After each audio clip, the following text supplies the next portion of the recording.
안녕하십니까? 에스라의 나무 강단이 제공하는 성경의 어휘 연구, 오늘 114번째 시간입니다. 성경의 어휘 연구를 하는 목적에 대해서는 단어와 본문과 신학을 올바로 성경적으로 이해하기 위한 것입니다. 114번째 시간의 제목은 연보금, 연금, 의연금, 헌금, 단어가 5입니다만은 개념은 하나입니다. 이 중에서 어느 것이 올바른 개념이고 올바른 용어인지 한번 살펴보는 것입니다. 어느 것이 완전히 틀렸다라고 말하기는 힘들지만은 더 바람직하고 합당한 것이 뭔가 살펴보는 시간입니다. 먼저 이 5단어를 우리말 국어사전, 제가 가지고 사용하는 동아세국어사전에 의하면 연보는 금품을 내어 남을 도와줌, 이것이 연보의 1차적 의미입니다. 다른 말로 하면 연조, 남에게 내어주어서 돕는다는 뜻이겠죠. 연보, 이거는 이 보자도 보탠다, 보한다 그런 뜻이지 않습니까? 보충한다. 그래서 금품을 내어 남을 도와주는 것이고, 또 둘째는 헌금을 보라 하는 뜻이에요. 헌금과 같은 뜻으로 사용하기도 한다 그런 뜻입니다. 두 번째, 연보금이라고 하는 단어도 국어사전에 나오는데, 교회에서 내는 헌금, 연보돈, 연보전, 돈전자겠죠. 이런 의미로 사용한다고 국어사전에는 되어 있지만 막상 성경에는 이 단어가 사용되어 있지 않습니다. 그 다음에 연금이 있습니다. 연금. 우리가 퇴직한 후에 받는 연금은 이 연자가 아니고 그건 해년자, 날 몇 년 할 때 해년자. 이것은 이 연금은 다른 것입니다. 이렇게 내어가지고 남을 도와주는 것이죠. 이것은 연금은 의연금의 준말이다 이렇게 되고 다른 설명이 없어요. 그러면 의연금을 찾아보면 이것의 의미를 알 수 있습니다. 의연금이 뭐냐? 오를 의자죠. 자선이나 공익을 위하여 내는 돈. 자선은 누구에게 합니까? 불우한 이웃, 재난을 당한 동족, 어떻게 하다가 어려움에 처한 갚을 길이 없는 빚을 지거나 또는 병원비를 갚지 못해 헤매는 사람에게 도와주는 것, 그런 것들을 자선이라고 그러죠. 공익을 위하여 내는 돈. 그 다음에 예를 들면 수재의연금, 수재를 당한 사람들에게 보내는 도와주는 공익이나 자선을 위한 돈.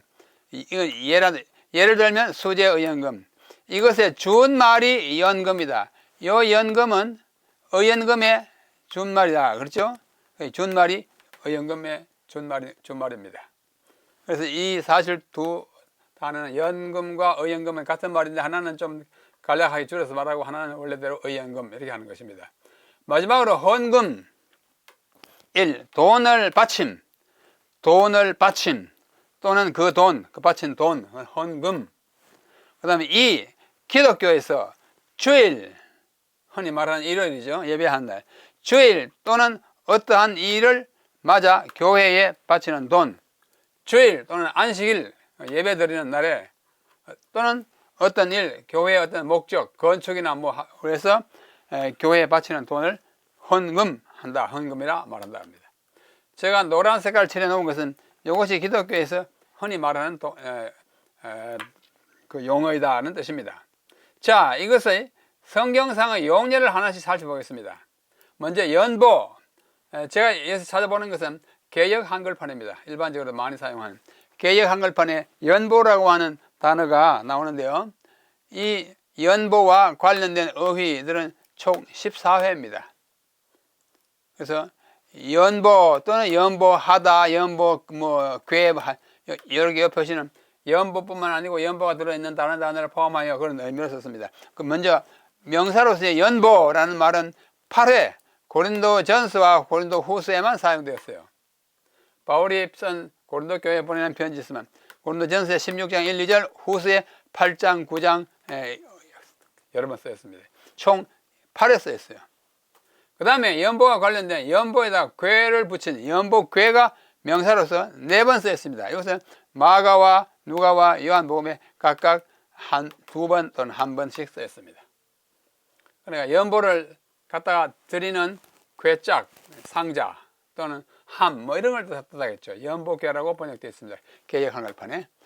마지막으로 연보하다라는 동사로 쓰인 게 있어요. 연보하다가 두 번 나오는데 역대하에 나와요. 34장 9절로 14절에 연보했다는데, 자, 이 말이 히브리 말로 무엇인가, 히브리어 성경을 찾아보니까 이렇게 되어 있습니다. 한무바라고 하는 것은 요 보라고 하는 단어의 변형이에요. 뭐 히필이나 뭐 이런. 보가 뭐냐면 가다 오다예요. 그래서 가게 하다, 오게 하다, 어떤 돈이 이쪽으로 오게 하다, 저쪽으로 가게 하다, 그런 의미에서 연보하다. 그 당시에 성소에서 물건을 갖다 바친 물건을 이쪽으로 오게 하다, 그걸 연보하다, 이렇게 번역했어요. 연보하다는 말이 따로 동사로 없고, 간다 온다를 말하는 보라는 말의 다른 형을 사용해가지고 오게 했다, 가져왔다, 그래서 연보했다, 이렇게 사용한 것입니다. 연보하다는 독자적인 단어가 없고, 간다 또는 온다, 영어로 말하면 go, come 같은 동사를, 히브리 말에는 go나 come이나 똑같아요. 헬라어도 go나 come이 한 단어 가지고 문맥에 따라서 가다도 되고 오다도 됩니다. 근데 우리말은 그렇지 않죠. 영어도 go, come, 우리도 가다 오다 다른데 히브리 말은 같습니다. 자, 요 두 단어가 사용된 실제적인 성경 본문을 보십시다. 역대하 34장 9절과 14절. 저희가 대제사장 hil기야에게 나아가 전에 하나님의 전에 연보한, 오게 한, 가지고 온 돈을 저에게 붙이니, 여기 9절이고 14절은 무리가 여호와의 전에 연보한, 전에 오게 한, 가지고 온 돈을 꺼낼 때에 제사장 hil기야가 모세의 전한 여호와의 율법책을 발견하고, 그래서 여기 연보하는 간다 온다는 동사에서 온 것입니다. 독자적인 연보하다는 말이 없어요. 이 연보하다는 말의 개역 한글판 번역을 개역 개정판에서는 헌금한이라고 번역했습니다. 연보한, 하나님의 전에 헌금한 돈을, 개역 개정판은 개역 한글판보다 수십 년 후에 좀 더 적절한 단어들을 골라서 번역한 것이 개역 개정판입니다. 개역 개정판에는 헌금한이라고 그렇게 번역되어 있습니다. 자, 또 다른 경우를 봅시다. 고린도전서 16장 1절 2절 개역 한글판입니다. 성도를 위한 연보에 대하여는 내가 갈라디아 교회들에게 명한 것 같이 너희도 그렇게 하여라. 2절. 매주일 첫날이 언제입니까? 일요일입니다. 그 당시에 주일의 첫날이 일요일이에요. 제1일. 월요일이라는 단어는 없었죠. 첫날, 일곱째 날, 토요일이듯이. 그러니까 일요일에 너희 각 사람이 일을 얻은 대로 저축하여 내가 갈 때 연보를 하지 않게 하라. 이것은 문맥을 보면 내가 가서 막 돈을 걷고 뭐 이렇게 하지 않게 미리 일요일에 사람들 다 불러다가 거둬서 가지고 있으라. 이는 하나님께 헌금 드리는 예배 시간에 헌금이 아니고, 고린도 교회들에게 예루살렘에 있는 재난당한 사람들을 위하여 드리는 의연금, 그런 의미에서 연보예요. 자, 보겠습니다. 이 연보라고 하는 두 단어가 로게이아입니다. 로게이아라고 하는 헬라어인데, 로게이아의 뜻이 뭐냐면 컬렉션이에요. 모금이에요. 모금한 거, 그걸 가지고 연보라고 번역했습니다. 뭘로 모금한 거예요? 예루살렘에 있는 재난 당한 사람들을, 이재민들을 위해서 모금해 놓은 것을 일요일에 모금해라. 주일 첫날에. 뭐 안식일에 복잡하게 하지 말고. 그런 뜻으로 쓴 것이 분명합니다. 고린도 후서 8장 2절. 자, 환난의 많은 시련 가운데서 저희 넘치는 기쁨과 또 극한 가난이 저희로 풍성한 연보를 넘치도록 하게 하였느라. 이 연보는 이 연보하고 달라요. 같은 고린도전서 후서 같은 교회에게 보냈지만은 용어가 여기서는 로게이아이고 여기는 뭐냐면 아플로테이스입니다. 아플로테이스의 뜻이 뭐냐? sincerity, 진지함, 성실함, 또는 generosity, 뭐예요? 관대함. 너희들의 풍성한 관대함이 넘치게 하라. 누구를 위해서? 재난당한 사람을 위해서.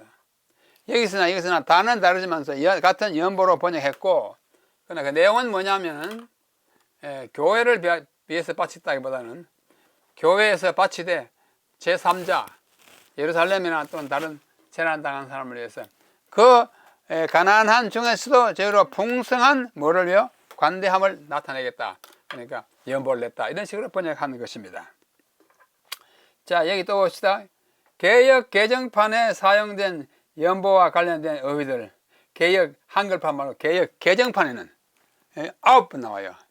연보라는 명사가 한 번 나오고, 로마서 16장 26절 코이노니아예요. 코이노니아 아시잖아요. 교제. 이게 코이노니아를 개역 개정판이 연보로 번역했어요. 우리가 서로 성도의 친교를 나누는데 그걸 나누기 위해서 주는 그 돈을 뭐라고 했어요? 코이노니아. 그리고 연보로 번역했습니다. 또 연보계라는 단어는 개역 개정판에는 한 번 사용되지 않고 연보계는 없어요. 나중에 보면 헌금함으로 바뀝니다. 그 다음에 요거는 또 연보하다라는 요거는 연보하다라는 동사, 연보라는 또 다른 명사예요. 요거는 코이노니아고 요건 또 다른 것인데 8회 사용됐습니다. 고린도전서, 고린도후서. 그래서 로마서 15장 16절에 나타나는 이 보십시오. 연보하는 말은 또 다른 단어죠. 코이노니아예요. 코이노니아는 여기서 처음 연보라는 의미로 처음 사용됩니다.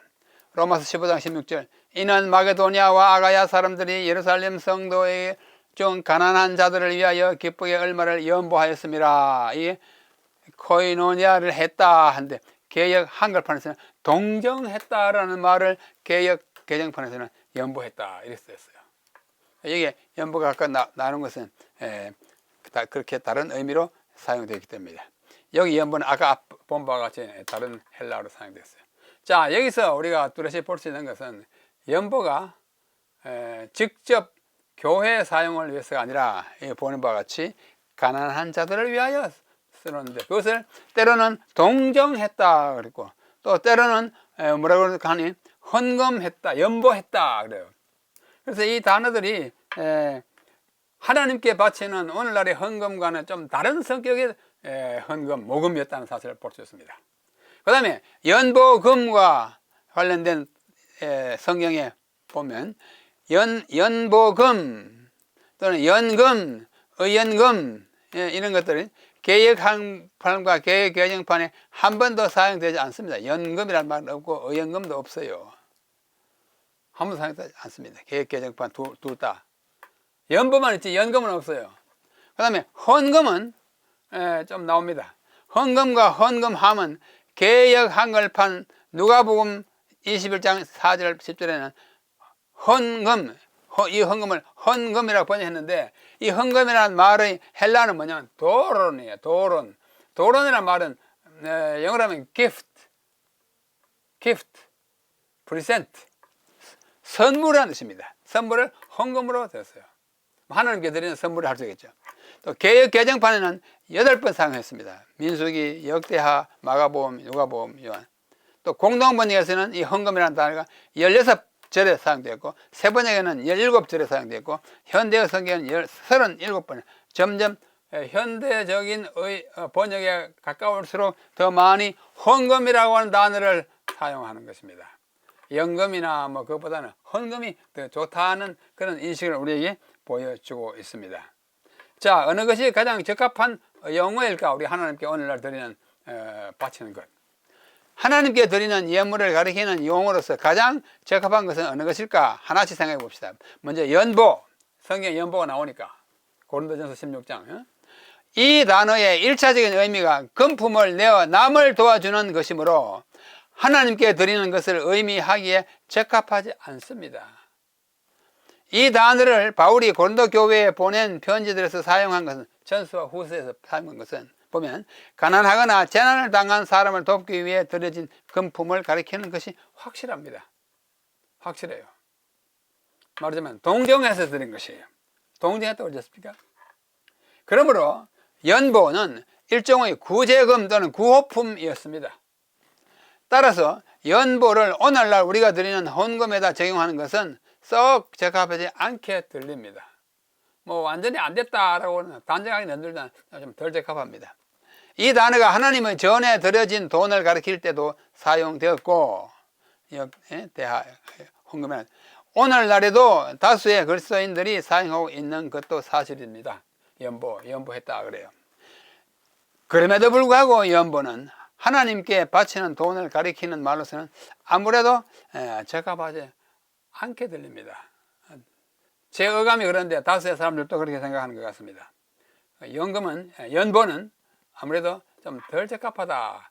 또 성경에 쓰인 연보의 경우가 하나님께 드리는 경우도 있지만은 구약에 신약에서는 의연금품을 사용할 때 쓰인 것이기 때문에 적합하지 않겠다. 그 다음에 연금, 이 단어도 의연금의 약 존날이에요. 이 단어도 하나님께 드리는 돈을 가리키기에는 적합하지 않는 말 같습니다. 왜냐하면 하나님은 우리가 자선을 베풀거나 의연금을 드려야 할 대상이 아니기 때문입니다. 하나님 재난을 당해서 우리가 바치는 거 아니잖아요. 지난 시간에 우리 11조에 대해서 공부할 때 본 바와 같이 나를 존재하게 하고 나에게 재물을 얻을 능력을 주시고 나의 직장과 나의 생활 대책을 주신 하나님께 감사의 표시로 하나님께서 요구하시는 것을 드리는 것이기 때문에 연금은 아니라고 봅니다. 연금은 남을 도와주는 것이기 때문에 우리가 그분에게 금전이나 물품을 바치는 것은 그분이 가난하거나 재난을 당하시기 때문이 아닙니다. 과거에 한동안 이 단어를 헌금을 가리키는 데 사용한 적이 있지만 이 단어의 의미상 헌금을 가리키기에는 부적합한 것이 연금이에요. 그럼 연금을 아직 사용하라고 계신 분이 있으면 한번 재고해 보시길 바랍니다. 완전히 금지한다고는 말할 수 없잖아요. 그 다음에 세 번째, 헌금은 어떤가? 이 단어는 국어사전에서도 기독교에서 주일 또는 어떠한 일을, 주일이나 안식일이나 그 어떤 일을 맞아가지고 교회에 바치는 돈으로 풀이되어 있고, 국어사전에 그랬어요. 그 원래의 의미도 바칠 금, 세금, 돈, 바치는 돈이므로 원래 의미가 그래요. 하나님께 바치는 것을 가리키기에는 가장 적합한 단어라고 생각됩니다. 성전에서 예수께서 보시는 중에 부자들과 한 과부가 하나님께 드린 것도 헌금이라 칭하였습니다. 누가복음 21장 1절 4절. 그러므로 하나님께 드리는 돈은 헌금이라 하는 것이 옳습니다. 제 속에는 옳고 아무래도 객관적으로 우리 생각해 볼 때도 그러합니다. 자, 그 다음에 우리가 연복교회라는 단어가 나온 걸 봤죠. 개역 한글판에서는 연복교회, 개역 개정판에서는 헌금함, 똑같은 말을 이렇게 다르게 번역했습니다. 신약시대의 성전에는 연복교회, 개역 한글판가 있었습니다. 이것을 개역 개정판과 다른 역본들에서는 헌금함으로 번역했습니다. 똑같은 것을 개역 한글판에서는 연복교회, 괴짝으로 이렇게 상자처럼. 그다음에 이것은 함은 이렇게 바구니 같은 것이죠. 함으로 번역. 그것은 숫 양의 뿔로 만든 나팔 모양으로 생겼고, 헤롯 성전의 여인의 뜰 안 벽에 각 용도에 따라서 13개가 붙어 있었는데 그 중에서 6개는 자원하여 드리는 예물을 위한 것이었고, 낙헌제 같은 헌금 같은, 그 다음에 나머지 7개는 각기 특별한 목적을 위한 것이어서 그 목적이 그 헌금함 위에 적혀 있었습니다. 예수께서는 이곳에서 말씀을 가르치면서 말씀하시기도 하였습니다. 뭐가 있었어요? 예수님 당시에 성전 안에 여인의 뜰, 문 열고 들어가자마자 있는 뜰이 여인의 뜰이었어요. 여인들은 거기까지 들어갑니다. 그 다음 문 하나 더 있는데 그 다음부터는 남자들과 레위인들과 제사장이 안에만 들어갔어요. 그래서 아주 뜰의 바깥쪽에 있는 여인의 뜰에 13개의, 이게 본 바와 같이 13개가 붙어 있었습니다. 자, 먼저 여인의 뜰의 위치를 보십니다. 이게 예수님 당시에 성전, 헤롯 성전의 그림이에요. 이렇게 모형을 만들었습니다. 모형을 사진 찍은 것입니다. 모형을 예루살렘에 가면 있습니다. 그래서 이 부분이, 이 문을 들어가자마자 이 부분이 여인의 뜰이었어요. 여인들은 여기까지만 들어갔습니다. 들어갔죠? 문 열고 들어가면 이제 남자들도 있고 하는 것입니다. 거기에 13개의 연복교회 또는 헌금함이 있었습니다. 똑같은 말이죠.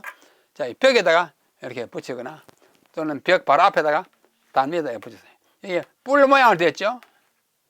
뿔 가지고 갖다 하든지 뿔 모양으로 만들어서 이렇게 가난한 여인도 드렸고 또 부자들도 여기 가서 드렸더니 예수님이 지켜보고 있는 모습이에요. 13개 있었고, 그 바치는 용도, 목적이 기록되어 있는 것도 있었고, 기록되지 않는 것은 자원하는 마음으로 6개, 7개가 합쳐서 13개가 있어서 사람들이 거기서 헌금을 드렸습니다. 거기서 바치기로 하였던 곳. 여인의 뜰은 여인들도 들어갈 수 있는 곳이었고 헌금함이 거기에 놓여 있어서 누구나 드나들면서 말씀도 듣고 헌금도 드렸습니다.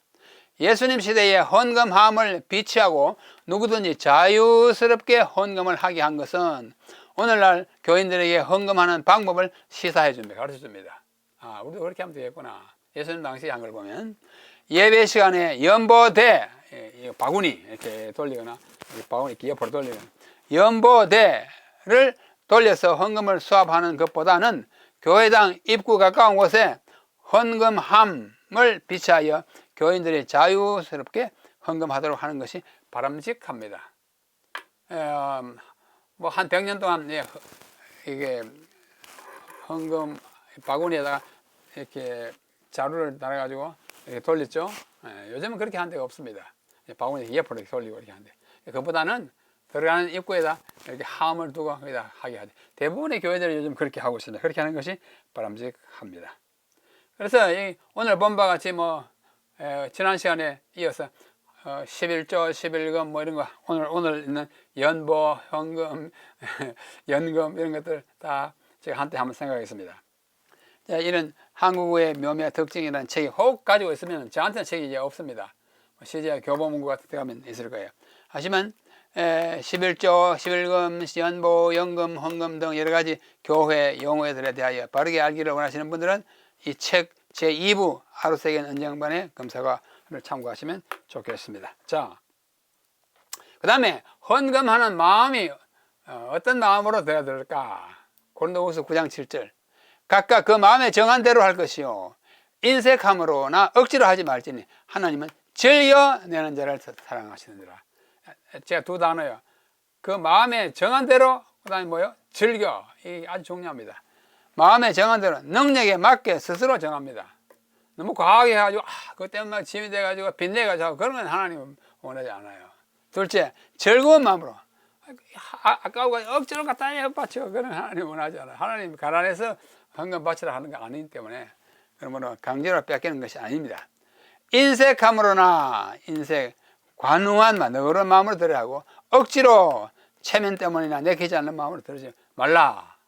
이것이 우리 헌금의 대원칙입니다. 고린도후서 9장 7절 잘 기억하시길 바랍니다. 여기 헌금과 11조를 강요하는 것이 개신교인들로 하여금 교회를 떠나게 하는 주요 원인이 되고 있다는 어느 목사의 분석. 제가 이 설교 들어봤어요. 유튜브에 나옵니다.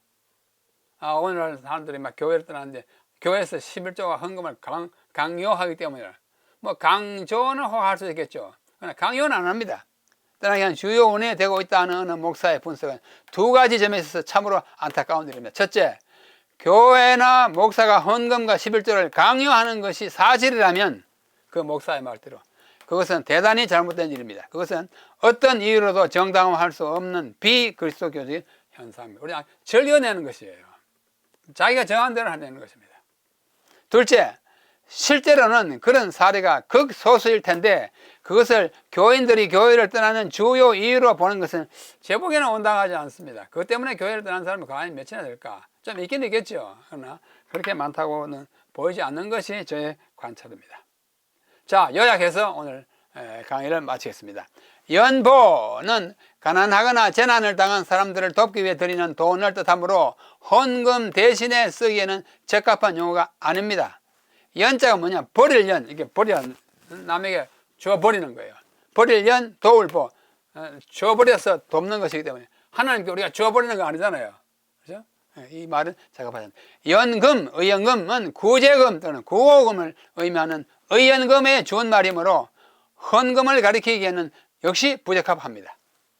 그래서 연보와 연금 두 연자가 들어가는 말은 아무래도 적합하지 않다는 생각을 합니다. 하나님께 드리거나 교회에 바치는 돈을 가리키는 용어로는 헌금이 가장 적합합니다. 바칠 헌, 드릴 헌, 드리는 거예요. 감사한 마음으로 드리는 거예요. 그렇죠? 나의 생명을 유지하게 되셔서 감사합니다. 나 돈을 벌게 해주셔서 감사합니다. 직장을 주셔서 감사합니다. 월급 받아서 감사합니다. 드리는 거예요. 헌금하는 방법으로는 헌금함을 설치하는 것이 좋습니다. 연복회라고 번역되었다가 헌금함으로 번역된 신약 당시에 여인들의 뜰에 이게 벽에 있던, 오늘날은 그런 뭐 여인의 뜰이 같은 거 없으니까 교회당 입구에 이렇게 함을, 헌금은 자원하는 마음과 즐거운 마음으로 드려야 한다는 것이 성경이 제시한 헌금의 원칙입니다. 이상과 같이 오늘 114번째 연보, 모금, 연금, 의연금, 헌금 등등의 용어와 함께 그 헌금을 우리가 어떻게 드리고 어떤 방법으로 하는 것이 좋겠다는 데 대해서 잠시 살펴봤습니다. 존경하는 우리 성도 여러분, 우리의 모든 소유와 모든 물건, 모든 생명, 시간이 다 하나님이 주신 것입니다. 우리가 헌금을 할 때 아낌없이 바치시고, 적은 헌금을 낼 수밖에 없으면 그것을 즐거운 마음으로 내야 되는 것입니다. 이것 때문에 뭐 교회를 떠나거나 믿음의 손해를 보지 않기를 바라고, 우리는 하나님께서 우리에게 허락하신 것에 대한 감사 예물로 바칠 때 하나님 영광 받으시고 우리는 더 큰 축복을 받게 된다는 사실을 여러분들이 잊지 마시기를 바랍니다. 다음 시간에 또 다른 귀한 어휘를 가지고 여러분을 뵙겠습니다. 안녕히 계십시오.